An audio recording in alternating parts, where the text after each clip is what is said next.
এবং মঞ্চ ৭১ এমন বড় সংগঠন না যে আওয়ামী লীগের মতো একটা দল যখন এখন হিমশিম খাচ্ছে যে তারা রাজনীতিতে টিকতে পারবে কিনা, তখন মঞ্চ ৭১-এর মতো এই একটা ছোট্ট সংগঠন যারা মুক্তিযুদ্ধের কথা বলতে চাইছে তারা ফিরিয়ে আনবে আওয়ামী লীগকে, এই ধারণাটা একটা খুবই অমূলক। আমি যাদেরকে দেখেছি এবং যাদের নাম এসেছে যারা এটা নেতৃত্ব দিতে চাচ্ছেন তাদের কেউ কখনো আওয়ামী লীগের রাজনীতি, লতিফ সিদ্দিকী ছিলেন কিন্তু পরে তো উনি আওয়ামী লীগ থেকে সরে যান বা আওয়ামী লীগ তাকে বহিষ্কার করে। আওয়ামী লীগ যে বয়ানটা তৈরি করেছে যুদ্ধের, সেই বয়ানটা হয়ে গেছে যে এটা আওয়ামী লীগের ক্যাপিটাল, মানে লিমিটেড কোম্পানির মতো আর কি, যে মুক্তিযুদ্ধ আর আওয়ামী লীগ একাকার।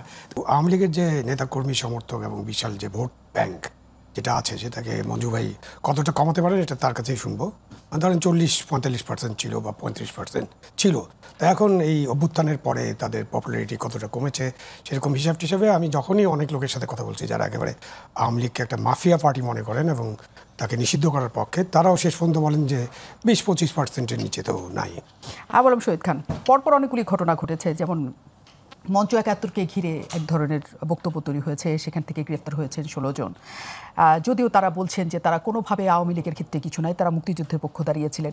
এরপরও 3-4 জন সাংবাদিক সহ যারা টক শোতে কথা বলেন তারাও আওয়ামী লীগের দোষর হিসাবে এখন বলা হচ্ছে। তাড়াতাড়িকে হালকা হলেও আপনার নামও আছে এবং জাতীয় পার্টি 2 দিন ধরে তাদের কার্যালয় ভাঙচুর এর আগেও অবশ্য হয়েছে, কিন্তু এটা আসলে তীব্রতর অবস্থায় করেছে। এর মধ্যে নুরুল হক নূর ভয়ঙ্কর রকমের আহত হয়েছেন, হাসপাতালের বেডে শুয়ে আছেন। এই যে এত সব ঘটনা, কেবলমাত্র আওয়ামী লীগ ফিরবে এই আতঙ্ককে কেন্দ্র করে, নাকি এটি আসলেও কোনো একটা নির্বাচনের দিকে যাওয়ার অঙ্কের একটা অংশ? প্রথমত তো আওয়ামী লীগ ফিরবে এরকম একটা আতঙ্ক যেটা আপনি বলছেন এটা হতে পারে। আওয়ামী লীগের তো একেবারে নিষিদ্ধ করার ফলে নির্মূল হয়ে গেছে এরকমটা তো বলা যাচ্ছে না যে আওয়ামী লীগ নাই। আওয়ামী লীগের তো 10,000-20,000 নেতাকর্মী কোথাও কোথাও পালিয়ে গেছেন এবং কোথাও অবস্থান করছেন সীমান্তের বাইরে। কিন্তু আওয়ামী লীগের যে নেতাকর্মী সমর্থক এবং বিশাল যে ভোট ব্যাংক যেটা আছে সেটাকে মঞ্জু ভাই কতটা কমাতে পারেন এটা তার কাছেই শুনবো। ধরেন 40-45% ছিল বা 35% ছিল, তা এখন এই অভ্যুত্থানের পরে তাদের পপুলারিটি কতটা কমেছে সেরকম হিসাবে আমি যখনই অনেক লোকের সাথে কথা বলছি যারা একেবারে আওয়ামী লীগকে একটা মাফিয়া পার্টি মনে করেন এবং তাকে নিষিদ্ধ করার পক্ষে, তারাও শেষ পর্যন্ত বলেন যে 20-25%-এর নিচে তো নাই। তখন যদি আপনি 20-25% হিসাব করেন ভোট ব্যাংকে, তাহলে 12 কোটি ভোটারের 25% হলো 12 আর 25 গুণ করেন, তাহলে বুঝবেন 3 কোটি।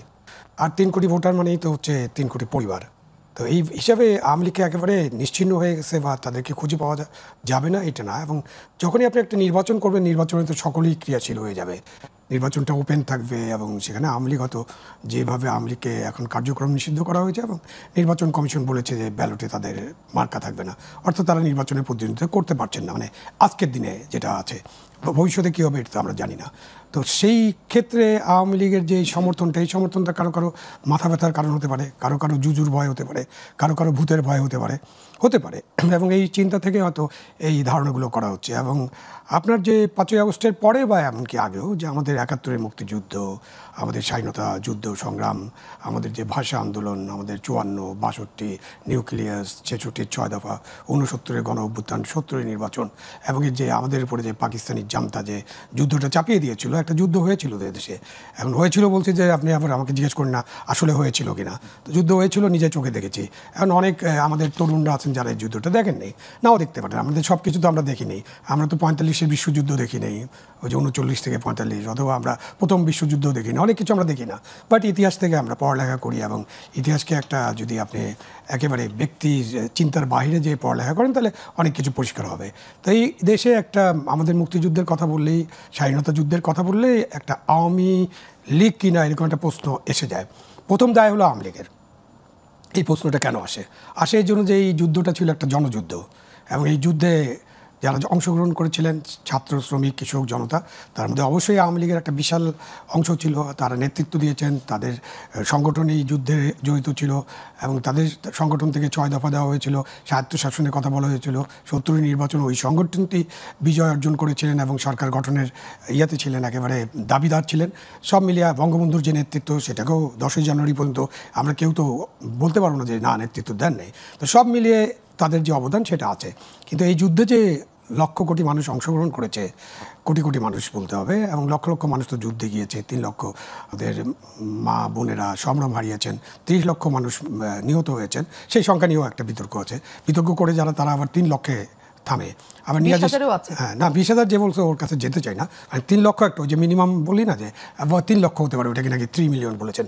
এটা আমি আমার তরুণ বয়স থেকে শুনছি, মানে আমি যুদ্ধের পরপরই তো ঢাকা ইউনিভার্সিটিতে আমার ছাত্র জীবন শুরু, তো ওই তরুণ বয়স থেকে শুনছি যে এই ঘটনার সাথে আওয়ামী লীগ জড়িত, কাজেই এই ঘটনাগুলির সাথে যারা এখন জড়িত বা যারা এই ঘটনাগুলোর না, আমি শেষ করে ফেলি যে আওয়ামী লীগ তখন যেটা করেছে, আওয়ামী লীগ যে বয়ানটা তৈরি করেছে যুদ্ধের, সেই বয়ানটা হয়ে গেছে যে এটা আওয়ামী লীগের ক্যাপিটাল, মানে লিমিটেড কোম্পানির মতো আর কি, যে মুক্তিযুদ্ধ আর আওয়ামী লীগ একাকার, এটা তারা তৈরি করছে। এই দায় তাদেরকে নিতে হবে যে তারা ইতিহাসটাকে ঠিকমতো লিপিবদ্ধ করা এবং ইতিহাসের মতো লিপিবদ্ধ করতে দেওয়া, সেখান থেকে তারা বিচ্যুত হয়ে গিয়েছিল। আর যার কারণে এই যে এত মানুষের আত্মত্যাগ, কোটি মানুষের পাশের দেশে আশ্রয় গ্রহণ, এবং দেশের যে 7.5 কোটি মানুষ ছিল, আমি তো একদম নির্দ্বিধায় বলতে পারি যে 7 কোটি মানুষ এই মুক্তির পক্ষে কাজ করেছে, আশ্রয় দিয়েছে। দেশের অভ্যন্তরে তো অনেকগুলো বাহিনী গড়ে উঠেছিল, কাদেরিয়া বাহিনী, হেমায়েত বাহিনী, সিরাজ শিকদারের বাহিনীও ছিল, যুদ্ধ করেছে পেয়ারা বাগান ওই অঞ্চলকে ঘিরে বরিশালে, তো এবং আরও ছোট ছোট বাহিনী ছিল। এই যে মানুষের যে সমর্থন, 7 কোটি মানুষের সাধারণত, এই যুদ্ধটা একটা পরিণতির দিকে গিয়েছে। তো সেখানে আওয়ামী লীগ যেটা বয়ান তৈরি করেছে, ওই বয়ানের কারণে অনেক তরুণ বা অনেকেই যারা ইতিহাসটাকে আরও বেশি পড়াশোনা করলে হয়তো তাদের ধারণাটা হবে, সেই কারণে এখন মুক্তিযুদ্ধের কথা বললে আওয়ামী লীগ ট্যাগ দেওয়া হচ্ছে। তো সেটা হলো জুজুর ভয়টা। তো সেই ভয়টা, সেই ট্যাগিং থেকে বেরিয়ে আসতে হবে। মুক্তিযুদ্ধ একটা জনযুদ্ধ ছিল, মুক্তিযুদ্ধের মধ্য দিয়ে আমরা স্বাধীনতা অর্জন করেছি এবং এই বাংলাদেশ পেয়েছি, বাংলাদেশের পতাকা পেয়েছি, আমাদের সীমারেখা পেয়েছি, আমাদের জাতীয় সঙ্গীত পেয়েছি, আমাদের একটা স্বাধীন সার্বভৌম রাষ্ট্র পেয়েছি এবং উদার গণতান্ত্রিক একটা বাংলাদেশ। সেই কথা থাকার পরেও তো এসব ঘটছে। রিপোর্টার্স ইউনিটিতে 71 মঞ্চ 71-এর সাথে যে ঘটনাটা ঘটেছে, সেই ঘটনাতে আমরা লতিফ সিদ্দিকীকে দেখেছি, সেখানে তিনি জেল খেটেছেন শেখ হাসিনার সময়কালে, এবং জেলে ছিলেন, তার মন্ত্রিত্ব গিয়েছিল, এমপিশিপ বাতিল, মতো বাতিল, সকল কিছু বাতিল হয়ে গেছে। তিনি তো পরে আর আওয়ামী লীগের সাথে ছিলেন না, কখনোই ছিলেন না। হ্যাঁ, কিন্তু ধারণা করা হয় তারপরেও ওই মঞ্চটা, মানে ওই প্ল্যাটফর্মটা আওয়ামী লীগকে ফিরিয়ে আনার জন্য, আওয়ামী লীগকে ফিরিয়ে আনার কাজে ব্যবহার করা হচ্ছে, কারণ আইনজীবী সেটা বলেছে।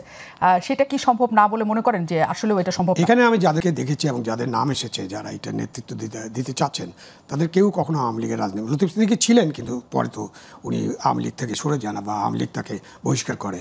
যেমন আমাদের পান্না সাহেব, যে সিনিয়র অ্যাডভোকেট, তিনি তো কখনো আওয়ামী লীগ করেন নাই। তো এই আওয়ামী লীগ, ফজলুর রহমান সাহেব তো আওয়ামী লীগ করেনই না, মানে উনি ওখানে যান নাই, ওনারও যাওয়ার কথা ছিল। ডক্টর কামাল হোসেনও আওয়ামী লীগ করেন না। তো ওইখানে এবং যাদেরকে গ্রেপ্তার করেছে তাদের মধ্যে ওই আওয়ামী লীগের রাজনীতিতে পাকাপোক্তভাবে আছে এবং ফিরিয়ে আনার জন্য এটা করেছে, এটা ভাবার কোনো কারণ নেই। এবং মঞ্চ 71 এমন বড় সংগঠন না যে আওয়ামী লীগের মতো একটা দল যখন এখন হিমশিম খাচ্ছে যে তারা রাজনীতিতে টিকতে পারবে কিনা, তখন মঞ্চ 71-এর মতো এই একটা ছোট্ট সংগঠন যারা মুক্তিযুদ্ধের কথা বলতে চাইছে, তারা ফিরিয়ে আনবে আওয়ামী লীগকে, এই ধারণাটা একদম খুবই অমূলক এবং আমি এই ধারণার সাথে একদম একমত পোষণ করি না। মঞ্চ 71 কেন এই কথাগুলো বলছে? মঞ্চ 71-এ যে 5 দফা ছিল, আমরা নিশ্চয়ই আরেকদিন আলাপ করেছিলাম যে 5 দফা, সেখানে আমরা কিন্তু ওরা পরিষ্কারভাবে বলছে আমরা কোনো দলের পক্ষে না, আমরা কোনো দলের দায় মুক্তিযোদ্ধাদের উপর চাপানো হোক, এটা আমরা চাই না। এবং তারা যেটা বলছে যে যেভাবে 71-কে মুছে ফেলার চেষ্টা করা হচ্ছে, যেভাবে সংবিধানকে ছুঁড়ে ফেলার চেষ্টা করা হচ্ছে, যেভাবে আমাদের জাতীয় সঙ্গীতটাকে মানে ছুঁড়ে ফেলার চিন্তা করা হচ্ছে, সেইখানে মঞ্চ 71-এর বক্তব্য যে মুক্তিযুদ্ধের অবমাননা বা মুক্তিযুদ্ধকে মুছে ফেলা, এটার প্রতিবাদ করছি। আপনার কাছে প্রশ্নটা রেখে যাই, এটা এই কারণে বলা হয় যে 71 মুক্তিযুদ্ধ এইসবকে মানে সমুন্নত রাখা এবং আওয়ামী লীগকে ফিরিয়ে আনার ক্ষেত্রে দুটো পারস্পরিকভাবে কাজ করে। কারণ বলা হয়ে থাকে, এক ধরনের কথায় বক্তব্যই আছে যে মুক্তিযুদ্ধ আওয়ামী লীগের কাছে সবচেয়ে নিরাপদ। কারণ এই কথাটা শোনার পরে মুক্তিযুদ্ধ সংক্রান্ত সকল সংগঠন এই সময়কালে কাজ করতে পারবে কিনা, সেই প্রশ্ন রেখে তাদেরকে কাজ করতে দেওয়া হবে কিনা, সেটা কিন্তু প্রশ্ন রয়েছে। আমি আপনার কাছে আসবো।